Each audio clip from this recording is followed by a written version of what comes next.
किसका रश्मी शर्मा डायरेक्ट आता तिथून माहिती घेतली शेवटच्या क्षणापर्यंत नाही देणार असं आहे. महाराष्ट्राचं वाट लावूनच जाणार. गृह खात्याचं वाट बिना टोपीने करायचं की टोपी.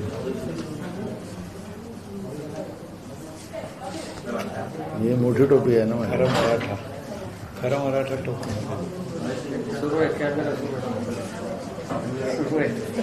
सर, काल आपण शरद पवारांच्या भेटीला गेलेला होता. काय काय चर्चा झाली आणि येणाऱ्या काळामध्ये महाविकास आघाडीच्या दृष्टीने भविष्यासंदर्भात काय चर्चा झाली आहे? एकत्रित राहणारे महाविकास आघाडी स्थानिक स्वराज्य काही वेगळे काय? बघा, अजून निवडणुका स्थानिक स्वराज्य संस्थांच्या लागतील की नाही लागतील या शंका सगळ्यांच्याच मनात आहे. सत्ता पक्षाच्याही लोकांच्या मनात आहे. आणि त्याच्यामुळे ज्या निवडणुका अजून लागल्याच नाही, गेले 3.5 वर्ष महाराष्ट्रामध्ये स्थानिक स्वराज्य संस्थांच्या निवडणुका भाजप आणि त्यांच्या युतीनं न होऊ देणं, याचाच अर्थ ही जी लोकल बॉडीज लोकशाही आहे ती संपवण्याचा एक पाया भाजप आणि त्यांच्या युतीनं या ठिकाणी रचलेला आहे. आणि यावेळेस निवडणुका आता नाहीत, त्याच्यामुळे त्याबद्दलची चर्चा आज करण्याचं कुठले कारण नाही. मी पुण्याला एका कार्यक्रमाला गेलो होतो आणि त्याच्यामुळे स्वाभाविक आहे तिथं पवारसाहेब होते म्हणून त्यांना मी भेटलो. त्यामुळे आमची 2 दिवसाच्या पहिलीची मीटिंग आमच्या महाविकास आघाडीच्या सगळ्या पदाधिकाऱ्यांबरोबर झाली होती. त्याच्यामध्ये विधिमंडळातल्या समितींच्या बाबतची चर्चा होती. ते चर्चेच्याही बाबत मी पवारसाहेबांशी चर्चा केली. बस एवढीच ती भेट होती. सैफ अली खान हल्ला प्रकरणामध्ये आता नितेश राणे यांनी वक्तव्य केलं आहे. संशय त्यांनी उभा केला आहे आणि कुठेतरी जिहादचा मुद्दा जो आहे वळण त्यांनी या सर्व प्रकरणाला दिला आहे. कसं आहे की धर्म आणि राजकारण हा भाजपचाच अजेंडा आहे. जनतेचे मूळ प्रश्न बाजूला कसे सारायचेत आणि त्याच्यामध्ये धार्मिक तेढ निर्माण करून जनतेचे मूळ प्रश्न बाजूला सारणं ही भूमिका भाजपची राहिलेली आहे. त्याच्यामुळे या गोष्टीतलं कुठलंही तथ्य नाही. दुसरा महत्वाचा प्रश्न आहे की आज दैनिक भास्करनी ज्या दिवशी सैफ अलीवर जो हमला झाला होता आणि त्याच्यामधून जो पायांवर जो व्यक्ती त्या ठिकाणी दिसत होता तो व्यक्ती आणि पकडलेला व्यक्ती याच्यामध्ये फरक आहे, अशा पद्धतीचं एक दैनिक भास्करच्या माध्यमातून एक गोष्ट पुढे आलेली आहे. मी पण आता सापडलेला आरोपी आणि तो पायऱ्यावर दिसणारा आरोपी या दोघांमध्ये फरक त्या ठिकाणी दिसतो आहे. त्याच्यामुळे पोलिसांनी जो सुरुवातीला तशाच दिसणारी काही माणसं पकडलेली होती आणि नंतर सोडली गेली होती, पण आता जो पकडलेला आहे तो खरा आरोपी आहे काय हा प्रश्न या निमित्तानं निर्माण झालेला आहे. आणि म्हणून सरकारमध्ये बसलेल्या लोकांनी हे धार्मिक तेढ निर्माण करण्यापेक्षा असली गुन्हेगार कोण आहे, याच्या पाठीशी नेमकं कोण आहे, या सगळ्या गोष्टीकडे लक्ष घालण्याची गरज आहे. कारण की एका सिने अभिनेतेवर एका सुरक्षित भागात या पद्धतीचा जीवघेणा हमला होणं याचाच अर्थ मुंबई शहरामध्ये राहणारे अनेक फिल्म स्टार आणि त्याच्यामधून बॉलिवूड ही जी काही निर्मिती महाराष्ट्रामध्ये मोठ्या प्रमाणात निर्माण झालेली आहे आणि त्याच्या माध्यमातून महाराष्ट्राला रेव्हन्यू मिळतं आणि मुंबईची एक ओळख त्या माध्यमातून निर्माण झालेली आहे. उद्या याच मुंबईमध्ये सुरक्षित भागामध्येच हे कलावंत सुरक्षित नाही, गावातला सरपंच सुरक्षित नाही, सामान्य लोक सुरक्षित नाही, अशी जी भीती जेव्हा महाराष्ट्रात निर्माण झाली तर महाराष्ट्राची काय परिस्थिती निर्माण होणार आहे हे समजूनच अंगावर काटे उभे होतात. पण सत्तेमध्ये बसलेली लोक धर्माच्या नावानं राजकारण करायला निघत असतील ते महाराष्ट्राचं दुर्दैव आहे. आणि म्हणून कोण काय बोलतो याच्यापेक्षा हे जे काही दैनिक भास्करमधून जे काही आज जे गोष्ट पुढे येत आहे त्याच्याकडे सरकारने लक्ष घालावं आणि मुंबई पोलिसांनी लक्ष घालावं, ही भूमिका काँग्रेस पक्षाची आहे. दादा, पण सैफ अली खान प्रकरणात नितेश राणे असं म्हणतात की एखादा मुस्लिम कोणी खान फॅमिलीचा असला तर सुप्रिया सुळे किंवा जितेंद्र आव्हाड सारखे जे नेते आहेत ते जास्त बोलतात. एखाद्या हिंदू कडे असं झालं असतं तर हे फार बोलले नसते. हा जो काही प्रकार आहे, मंत्री म्हणून नितेश राणे अशा पद्धतीचं वक्तव्य करतायत, यावर तुमचं काय म्हणणं आहे? मला सरकारमध्ये बसलेली लोक, मी कुठल्याही एका व्यक्तीचं तुम्ही नाव घेता मला घ्यायचं नाहीये. राजपूतच्या घटनेच्या वेळेस हे प्रकरण सीबीआयकडे गेलं.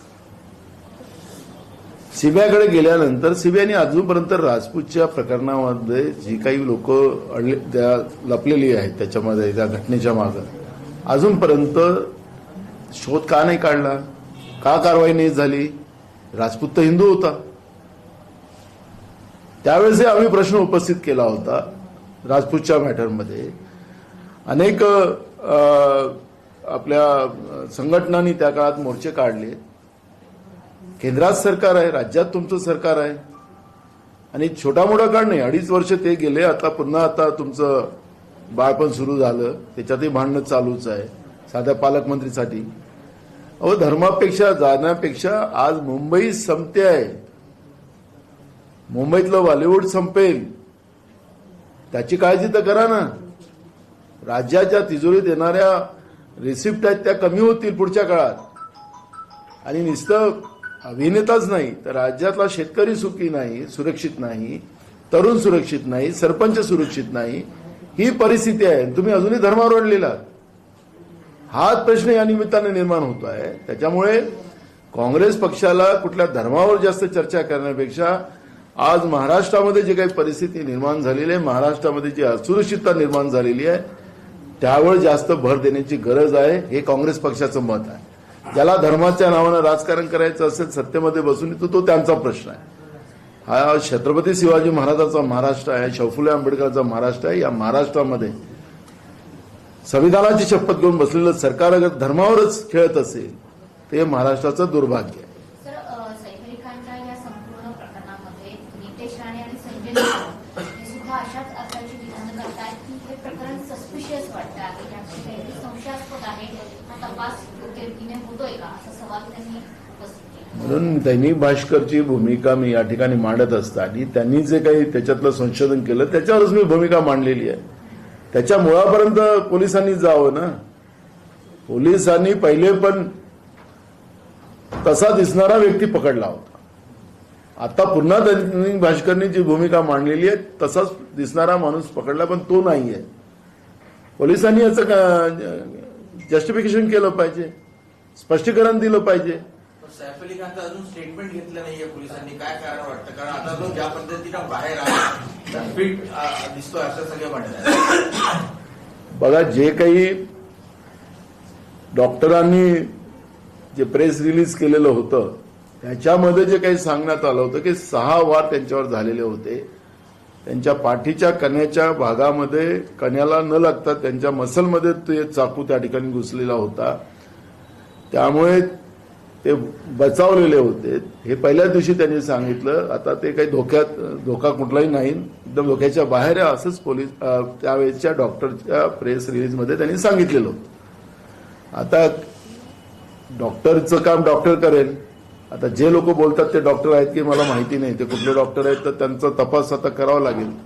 नागपूरमध्ये कोचाडे डिग्री देणारा माणूस होता, तसं लीलावतीमध्ये असलेले डॉक्टर ते कमी म्हणजे कोचाडे आहेत का आणि हे बाहेर बोलणारे लोक हे खरे डॉक्टर आहेत का? हे सगळे प्रश्न निर्माण होतात. डॉक्टरांनी जे प्रेस रिलीज केलं ते तुमच्याच माध्यमातून केलेलं होतं. जे काही आम्ही ऐकलं ते डॉक्टरांच्या ह्याच्यावर आम्ही सांगतोय. आम्हाला कुठल्या सैफ अलीची बाजू घ्यायची आहे किंवा कोणाची घ्यायची आहे असा मुद्दा नाही. पण हे अशा पद्धतीचं जे कृत्य आज महाराष्ट्रात होते आहे, मुंबईसारख्या शहरात होत आहे जिथं सरकार बसते, त्या ठिकाणी लोकच असुरक्षित असेल तर मग महाराष्ट्रातली परिस्थिती काय असेल त्याची ओळख आहे ना. शीतावरून भाताची परीक्षा केली जाते. आज आपण मुंबईमध्ये सुरक्षित भागात तिथंच लोक सुरक्षित नसेल तर महाराष्ट्रातल्या कान्याकोपऱ्यात काय परिस्थिती असेल ही याच्यातून ओळख होते. त्यामुळे मला याच्यातलं राजकारण करायचं नाही, काँग्रेसला राजकारण करायचं नाही. वस्तुस्थिती जनतेसमोर यावी हीच अपेक्षा आमची आहे.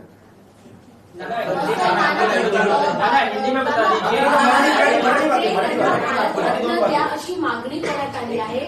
बाळासाहेब ठाकरे यांना भारतरत्न द्या अशी मागणी करण्यात आली आहे. तुमचं काय मत आहे यावर? तर सरकार आता काँग्रेसचं सरकार केंद्रात येऊ द्या तर त्याचा विचार आपण करू, पण आता आमचं सरकार नाही आहे. त्यामुळे आम्हाला भारतरत्न त्यांचं काम आहे देणं की नाही देणं. त्याच्यामुळे मागणी प्रत्येक याच्यात मागणी होत राहते, पूर्ण करायचं. आपण जर बघितलं लाडकी बहीण योजना सुरू आहे, मात्र त्यामध्ये आता बांगलादेशी जे आहेत त्यांना देखील आता तो लाभ घेतला आहे. दुसरीकडे बांगलादेशी जे आहेत महाराष्ट्रामध्ये राहतात त्यांच्यात कारवाई देखील केली जाते. कसं पाहताय? मला एक प्रश्नच कळत नाही. मी काल पण तो उपस्थित केला होता. आपल्याला माहिती असेल की भाजपचा अल्पसंख्याक सेलचा अध्यक्ष हा बांगलादेशी होता मुंबईमध्ये. तो प्रश्न आम्ही उपस्थित केला. त्याच्यानंतर तडकाफडकीनं त्या बांगलादेशीला त्या अध्यक्षपदातून काढलं गेलं. केंद्रामध्ये सरकार नरेंद्र मोदीचं 56 इंचीचं मोदी आहे तो मुमकिन आहे. सगळ्या जगातलं कुठे युद्ध झालं तर मोदी थांबवतात फक्त मणिपूर सोडून. प्रश्न हा निर्माण होतो की बांगलादेशी आले कसे? मोदीचं सरकार कमजोर आहे हे महाराष्ट्राच्या भाजपच्या आणि सत्तेमध्ये बसलेल्या लोकांना म्हणायचं आहे का? 11 वर्षाचं सरकार झालं मोदींचं आणि हे त्याच काळातले आलेले लोक आहेत. मग आता तुम्ही जे लाडक्या बहिणीची योजना सांगितली की बांगलादेशींनी पण या योजनेचा फायदा घेतला, तर बांगलादेशी भाजप या देशामध्ये आणताय का? त्यांना लाभ देऊन आपलं मतदाता ते करतात आहे का? भाजपला मतदान करायची व्यवस्था, हे सगळे प्रश्न निर्माण झालेले आहेत. आम्ही सुरुवातीला सांगितलं की आता सरकार चुकीचे जे लाभार्थी आहेत त्याच्यातून काढायचा सरकारने निर्णय घेतला होता. आम्ही नागपूरच्या अधिवेशनात विचारलं तर सरकारने सांगितलं की काही माणसांनी बायांचं नाव टाकून त्या ठिकाणी लाभ घेतलेला आहे, अशा पद्धतीचं मुख्यमंत्र्यांनी आम्हाला सांगितलेलं होतं. मूळ प्रश्न आहे की त्याच्यातल्या जे काही धोके निर्माण होणार होते, ज्या काही त्रुट्या येणार होत्या, ते सरकारला त्या काळात कळलं नव्हतं का? सरकारने हे सगळं वोटाच्या राजकारणासाठी लाडकी बहीण योजना आणली होती काय? राज्याच्या जनतेचे पैसे चुकीच्या लाभार्थ्यांना देऊन राज्याची तिजोरी लुटण्याचं काम सरकार करत होतं काय? जनतेच्या एक पैशाचा हिशोब जनतेला सरकारने दिला पाहिजे, हीच लोकशाही असते. त्यांच्या घामाचा पैसा जो सरकारच्या तिजोरीत येतो त्याच्या पैशाचा उपयोग त्या जनतेसाठी झाला पाहिजे, अशी भूमिका असते. पण सरकारच मान्य करते की आम्ही चुकीच्या लाभार्थ्यांना लाभ दिलेला आहे, तर त्याला जनता दोषी नाही किंवा ते बांगलादेशी नरेंद्र मोदी साहेबांच्या कृपेनं आलेले आहेत महाराष्ट्रात, ते दोषी नाही, त्याला सरकारच दोषी आहे, असं त्याचं उत्तर येऊ शकतं. बिलकुल सरकारच एफआयआर झाला पाहिजे. आखरी निर्णय घेत असताना बिलकुल त्या लोकांवर एफआयआर होण्यापेक्षा सरकारवरच व्हायला पाहिजे. तुम्हाला त्याच्यात धोके कळले नाहीत का? त्रुट्या कळल्या नाहीत का? तुम्ही सरसकट आणि जाहीरपणे मुख्यमंत्री सांगत होते आम्ही सगळ्यांना योजनेचा लाभ देऊ, हे मुख्यमंत्र्यांचे वाक्य आहे त्या काळाच्या, तर तुम्ही दिलेत. मग आता काय म्हणतात तुम्ही की चुकीचे लाभार्थी त्याच्यात घुसले? अजित पवार आणि शरद पवार यांच्या बंद दारात 30 मिनिटं चर्चा झालेली आहे पुण्याच्या एका कार्यक्रमाच्या पूर्वी. परिवारातले आहेत ते एकाच, काही वेगळे तर नाही आहे. हे पाकिस्तान किंवा भारत असं काही दोन भाग तर नाहीच आहेत. अजित पवारही बारामतीत राहतात आणि शरद पवारजी पण बारामतीत राहतात, तर बोलतातच. आपल्या राज्याची परंपरा आहे, तर ते कुटुंब आहे, तर त्याला कुठलं काही राजकारण होऊ शकतं असं मला वाटत नाही. ये मैं कहना चाहेंगे कि सैफ अली खान पर जो हमला हुआ उसके बाद इलाज लेकर वो वापस भी आए, लेकिन अब कई जो मंत्री हैं वो उन पर सवाल उठा रहे हैं और ये कह रहे हैं कि जिस तरीके से उनकी बॉडी लैंग्वेज है, ऐसा लगता नहीं है कि जिस तरीके की थियरी बनाई जा रही है वो सही है. देखो, दो चीजें है कि आज ही दैनिक भास्कर ने जो एक रिपोर्ट पेश किया है उसमें एक स्पष्टता आई है कि जो सैफ अली के ऊपर जो हमला किया था, वो जो सीढ़ियों के ऊपर जो व्यक्ति को दिखाया जा रहा है वो और अभी जो पकड़ा गया जो व्यक्ति है उसमें फर्क है, ऐसा उनका कहना है। उन्हें कई तरफ से उसकी जांच भी की है और उसी आधार पर उन्हें वो रिपोर्ट दी है, इस तरह का उन्हें कहा है। तो हमने भी उसको गौर से देखा है कि सैफ अली को मारने वाला जो व्यक्ति था उसमें और सीढ़ी पे उतरने वाला व्यक्ति और जो पकड़ा गया व्यक्ति में फर्क है। पुलिस ने तुरंत इस बात का स्पष्टीकरण देना चाहिए और इसलिए देना चाहिए कि आज मुंबई के सुरक्षित एरिया में सिने अभिनेता भी अगर सुरक्षित नहीं है तो बॉलीवुड जो मुंबई की एक शान है और महाराष्ट्र की एक शान है, वो यहां से जगह छोड़ने को भी ज्यादा समय नहीं लगेगा और उसका नुकसान महाराष्ट्र को होगा, ये खतरा हमें लगता है। एक, महाराष्ट्र में गांव का सरपंच भी सुरक्षित नहीं है, आम पब्लिक भी सुरक्षित नहीं है, यही बात सामने आती है क्योंकि बीड की घटना भी अपने सबके सामने है। और मुंबई के सुरक्षित इलाके में भी अगर लोग सुरक्षित नहीं है तो महाराष्ट्र की क्या परिस्थिति है, इस बात का अंदाज इस पे आता है। और पुलिस ने दोबारा ये घटना ना हो करके जो सही आरोपी है उसको पकड़कर प्रॉपर इलाज करना चाहिए कि दोबारा ऐसी घटना ना हो। एक रहा मंत्री जो लोगों का उल्लेख आपने किया है, ये मंत्री लोग ये धर्म के आधार पर राजनीति नहीं, क्योंकि जब वोट लेते हैं तो उसमें स्पष्ट रहता है कि हम किसी धर्म के बारे में हम टिप्पणी नहीं करेंगे, सबको साथ लेके चलेंगे। लेकिन वोट लेने के बाद, इस तरह की वोट लेने के बाद भी अगर मंत्री लोग धर्म के आधार पर राजनीति करते हैं तो वो संविधान का अपमान कर रहे हैं, ये बात स्पष्ट होता है। और रही बात अभिनेता, ये जो हमारे देश में रहा है या कोई भी रहा है जो देश का नागरिक है, वो धर्म से और जात से आगे वो देश का आदमी रहता है, हिंदुस्तान का आदमी होता है। और इसलिए इस तरह की बातें ना हो।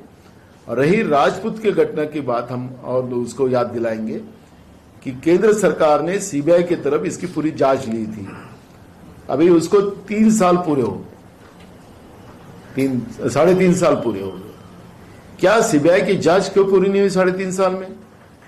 यही फडणवीस सरकार ने उस समय ये जांच सीबीआई की तरफ दी थी। नहीं, खुद केंद्र सरकार ने उस समय में सुमोटो ये इंक्वायरी सीबीआई की तरफ दी थी। तो क्या 3.5 साल में राजपूत के बारे में अभी तक तथ्य क्यों सामने नहीं आया? वो भी तो हिंदू था। सैफ अली अगर मुस्लिम है तो उसको ये सरकार में बैठे हुए लोग बात करते हैं। बात एक हिंदू या मुसलमान की नहीं है, बात यह है कि हमारा महाराष्ट्र असुरक्षित हो चुका है, लोगों में डर पैदा हो चुका है, पुलिस कमजोर हो चुकी है, ये भावना लोगों में हुई है। और अगर पुलिस ने गलत आरोपी को पकड़ के लाकर उससे झूठ मूठ का कबूल कर लिया तो कोर्ट में वो छूट जाएगा। और आपने देखा होगा कि पुलिस को रोज कोर्ट फटकार लगा रही है।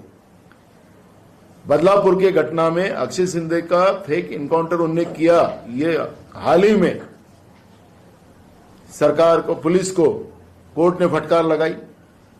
दूसरा, कल की ये घटना, वो बोगस फाइनेंस कंपनी टोरेस के बारे में भी कल कोर्ट ने पुलिस को ही पकड़ा। आखिरी कोर्ट भी पुलिस को रोज फटकार लगा रही है, पहले कभी नहीं था महाराष्ट्र में। इसके पीछे कौन है? पुलिस को कमजोर किसने किया? क्या रिटायर अधिकारी को कुर्सी पे बिठाकर उनके हाथ में की पोस्ट देकर महाराष्ट्र के पुलिस को मजबूत करने की जगह महाराष्ट्र के पुलिस को कमजोर करने का काम इन लोगों ने किया? रिटायर अधिकारी, जैसे केंद्र की सरकार में रेलवे मंत्री रिटायर अधिकारी, विदेश मंत्री रिटायर अधिकारी, तो रिटायर अधिकारी अगर देश चलाएंगे, रिटायर अधिकारी राज्य चलाएंगे, तो राज्य रिटायर करने की नौबत ये लोग ला रहे क्या? ये कई सवाल इसमें खड़े हो रहे हैं। और इसलिए सरकार और पुलिस ने तुरंत जो दैनिक भास्कर ने जिस बात का खुलासा आज किया है, उस बात का स्पष्टीकरण तुरंत पुलिस ने और सरकार ने देना चाहिए, ये मांग कांग्रेस पार्टी करती है। एक और बांग्लादेशियों को लेकर महाराष्ट्र भर में जो है वो ड्राइव चलाया जा रहा है, लगातार कार्रवाई की जा रही है, उनके नेता जो है कई बातें कह रहे हैं। वहीं दूसरी ओर ऐसा देखा गया है कि लाडली बहन स्कीम का जो बेनिफिट है वो कई बांग्लादेशी अवैध रूप से रह रहे हैं, वो भी इस स्कीम का फायदा ले रहे हैं। तो क्या इसके लिए सरकार जिम्मेदार है, और अगर है तो कार्रवाई किस पर हो? सरकार जो आरोप लगा रही है कि बांग्लादेशी लोगों का ज्यादा से ज्यादा घुसपैठी ज्यादा बांग्लादेशी बने हुए हैं, तो हमारा कहना ऐसा है कि अगर सरकार ये बात को दोहरा रही है और बात का आरोप लगा रही है, तो नरेंद्र मोदी की सरकार, केंद्र में बैठी हुई सरकार, ये कमजोर सरकार देश में आई है, जिसे बांग्लादेशी बड़े पैमाने में महाराष्ट्र और देश के हर एक कोने में पहुंच रहे हैं। सरकार ने लाडली बहन योजना के माध्यम से भी बताया कि बांग्लादेशियों को फायदा, बांग्लादेशियों ने उसमें लाडली बहन में भी फायदा लिया है। क्या सरकार की जवाबदारी नहीं थी कोई योजना लाने के पहले उसमें क्या गलतियां हो सकती है, क्या लकुना रह सकता है? सरकार ने चुनाव के लिए योजना लाई थी, अपने को ज्यादा से ज्यादा वोट मिलने के लिए योजना लाई थी क्या? सरकार ने गलत किया है, सरकार ही खुद बोलती है। पहली बात तो सरकार के ऊपर ही एफआईआर दर्ज होना चाहिए। जनता के पैसे को अपने वोट के लिए, अपने को ज्यादा से ज्यादा अपने सरकार को वोट मिलने के लिए जिस तरह से जनता का पैसे का दुरुपयोग सरकार ने किया, और सरकार खुद मानती है कि बांग्लादेशियों को इस योजना का फायदा मिला है, तो सरकार के ऊपर ही एफआईआर दर्ज होना चाहिए, ये मांग कांग्रेस पार्टी करती है। नाना, आज संजय राउत ने ये कहा कि बाला साहब ठाकरे को जो है भारत रत्न देना चाहिए, देश का सर्वोच्च सम्मान, और एक बार फिर ये कहते हुए उन्होंने स्वतंत्र वीर सावरकर के लिए भी वो बात दोहराई। उन्होंने कहा कि हमारी शुरुआत से ही मांग रही है कि स्वतंत्र वीर सावरकर को भी भारत रत्न दिया जाना चाहिए। दोनों नेताओं को लेकर ये बात कही गई है, आपका क्या मत है? देखो, केंद्र में हमारी सरकार नहीं है, इसलिए उस विषय पर बात नहीं करो तो ये बात कोई मतलब नहीं है। जिस बात का कोई अर्थ नहीं है और जो बात हमारे हाथ में नहीं है, तो उस बारे में चर्चा ही नहीं करो तो अच्छा। वीर सावरकर को भारत रत्न देने नहीं, हमने उस बात में चर्चा ही नहीं करना है ना। हमें केंद्र की सरकार और माननीय राष्ट्रपति महोदय जो है, तो केंद्र की सरकार जब कैबिनेट में डिसीजन लेंगी तो उसके आधार पर निर्णय होता। तो केंद्र की सरकार हमारी है ही नहीं, तो उसके बारे में चर्चा करना और मैंने जवाब देना कोई मतलब नहीं। अच्छा, एक सवाल अंतिम मेरा होगा नाना आपसे। हुसैन दलवाई ने ये कहा, आपके सहयोगी हैं, उन्होंने ये कहा कि महात्मा गांधी को मारने में गोडसे का हाथ था। तो किस तरीके से इनके स्टेटमेंट को देखते हैं, कोई तथ्य था तो उसमें क्या है, तो पूरा इतिहास बताता है। गोडसे था, गोडसे को गाडगे जी ने पहचाना। ये तो गोडसे तो मुसलमान के वेश में आया था, और गाडगे जी ने बोला अरे नथु तू है क्या, तो वो उसमें गोडसे की पहचान हुई। तो ये तो इतिहास में है और जो वास्तविक है, और यह आजादी के बाद की घटना है, तो इतिहास नहीं हुआ, ये तो वास्तविकता है सामने। तो दलवाई जी ने गलत क्या बोला है? नाना, मराठीमध्ये एक शेवटचा प्रश्न आहे. नववर्षानंतर पहिल्यांदाच 2 मेळावे होतात ते मुंबईमध्ये. चांगलं आहे, बाळासाहेबांच्या बद्दलचं गौरव तेवढा चांगला होत आहे, चांगलं वाटतं सगळ्यांना। सर, आणखी एक प्रश्न आहे की उदय सामंतांनी ते दावे केलेले होते की रत्नागिरीपासून सुरुवात होणार आहे पुन्हा एकदा शिवसेनेची इनकमिंग ठाकरे गट आणि काँग्रेस या दोघांमधून होणारे विद्यमान आमदार आहेत, माजी आमदार तर आता येण्याच्याच वाटेवर आहे का ते विद्यमान आमदार भेटून गेले? मला असं वाटतं की मताचा डाका टाकून निवडून आलेलं हे सरकार आहे। त्यांची मानसिकता काय असेल तर त्याच्यातून हे स्पष्ट होत आहे। वैचारिक यांचा फक्त वैचारिक व्यवस्था यांची फक्त डाक्यांचीच आहे। निवडणूक आयोग आम्हाला उत्तर देत नाही। मतं वाढली कशी, रात्रीच्या 11:30 वाजेपर्यंत झालेली मतं 76 लाख कुठून आलेली, त्याचं उत्तर आम्हाला निवडणूक आयोग देत नाही।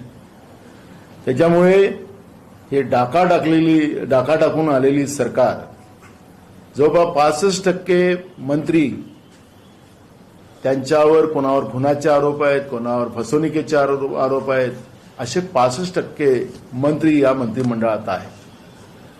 आता या मंत्र्यांकडून काय अपेक्षित असेल तर डाकाच राहील ना, लुटपाटच राहील. याचे आमदार तोडू, त्याचे लोक तोडू, त्याचे हे करू, तर ती मानसिकता राहणार आहे. तुम्ही आता आलेत, डाका टाकून आलेत, काय आलेत, तुम्ही मंत्री झालात, सरकार बनली तुमची, तर राज्याच्या जनतेचा विचार करा ना. अजून आता तुरीचे भाव रोज पडत चाललेत. तुम्ही दिल्लीमध्ये बसलेलं सरकार, इकडे शेतकऱ्यांच्या तुरी निघाल्यात आणि तिकडून आता इम्पोर्ट करतात आहेत. मोठ्या प्रमाणात इम्पोर्ट केला, तुरीचा भाव खाली पडला, शेतकरी बर्बाद होत आहे. सोयाबीनची खरेदी 31 जानेवारीपर्यंत ठेवू सांगितलं होतं मुख्यमंत्र्यांनी. कुठं आता केंद्र सगळे बंद आहे. कापसाचा तोच आलाय, धानाचा तोच आलाय, शेतकरी बर्बाद झालेला आहे, बेरोजगारांचे तेच हाल आहे. महागाईचं तर काही कोणी चर्चाच करायचा कार्यक्रम नाही. या अशी परिस्थिती महाराष्ट्रात आहे, कायदा सुव्यवस्था नाही. त्याच्यावर या मंत्र्यांनी लक्ष घातलं पाहिजे. आम्ही यांचे आमदार फोडू, त्यांचे आमदार फोडू. आता त्यांच्यातच काय चाललेलं आहे सध्या पालकमंत्र्यासाठी, जसं मुख्यमंत्री लढाई चालू आहे पालकमंत्र्यासाठी. मलाईचे खाते किती मलाई खाणार माहित नाही मी. त्याच्यामुळे ही जी काही मानसिकता आता या सरकारची आहे ती स्पष्ट होते. मला वाटतं की त्या अशा गोष्टीवर काँग्रेसकडून कुठली प्रतिक्रिया यावी की आमचे आमदार तोडणार, त्याचे तोडणार, ती वेळ सांगणार की कोणाचं काय होणार. त्याच्यामुळे मला आता त्याच्यावर फार काही बोलायचं नाही. आम्हाला काँग्रेसला जनतेचे प्रश्न महत्वाचे आहेत. चोरी से जाए, हेराफेरी से न जाए. नीतीश कुमार ने मणिपुर मणिपुरवरून पाठिंबा जो गठबंधन था, उस गठबंधन से अपने आप को अलग कर दिया. बीजेपी से समर्थन वापस नहीं.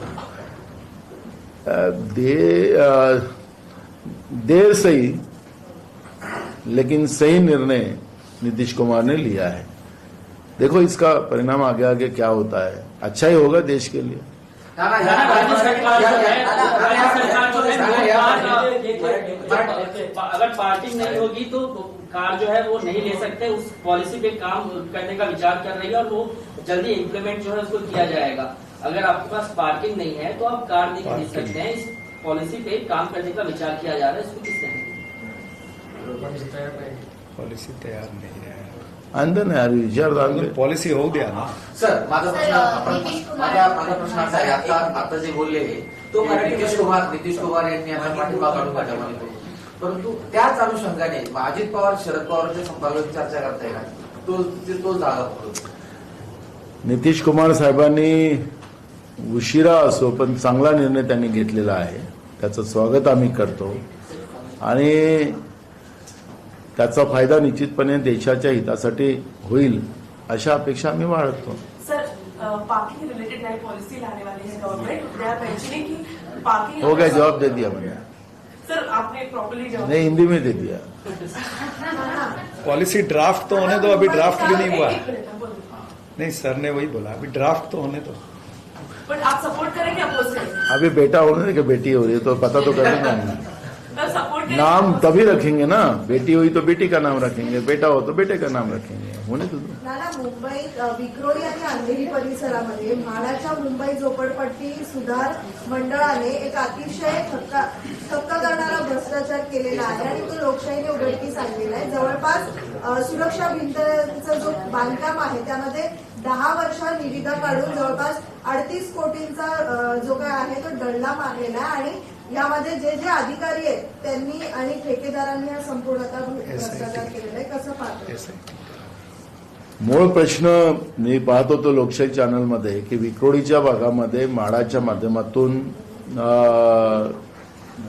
ज्या काही आवार भिंतचे कामं जे कागदावर दाखवून पैसे जनतेचे लुटायचं काम,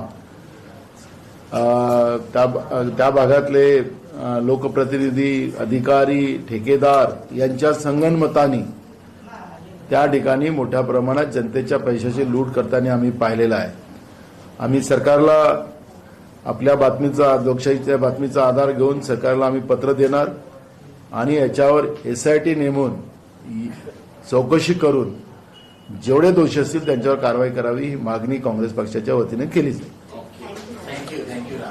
हीच झाली आजची बातमी.